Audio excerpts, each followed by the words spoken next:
இன்று முதல் மின் விநியோக தடை அமுல்படுத்தப்படாது என மின்சக்தி மற்றும் எரிசக்தி அமைச்சு தெரிவித்துள்ளது. கடந்த ஞாயிற்றுக்கிழமை நாடு முழுவதும் ஏற்பட்ட திடீர் மின் தடை காரணமாக நுரைச்சோலை அனல் மின் நிலையத்தின் 3 மின் பிறப்பாக்கிகள் செயலிழந்தன. இதன் காரணமாக மின்சார தேவையை நிர்வகிக்க முடியாததால் கடந்த திங்கள் மற்றும் செவ்வாய் கிழமைகளில் சுழற்சி முறையில் 1.5 மணி நேர மின் விநியோக தடையை அமுல்படுத்த இலங்கை மின்சார சபைக்கு நேரிட்டது.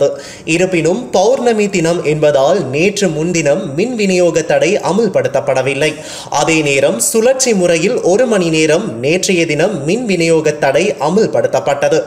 செயலிழந்த 3 மின் பிறப்பாக்கிகளை இன்றைய தினம் தேசிய மின் கட்டமைப்புடன் இணைக்க முடியும் என அண்மையில் அறிவிக்கப்பட்டிருந்தது.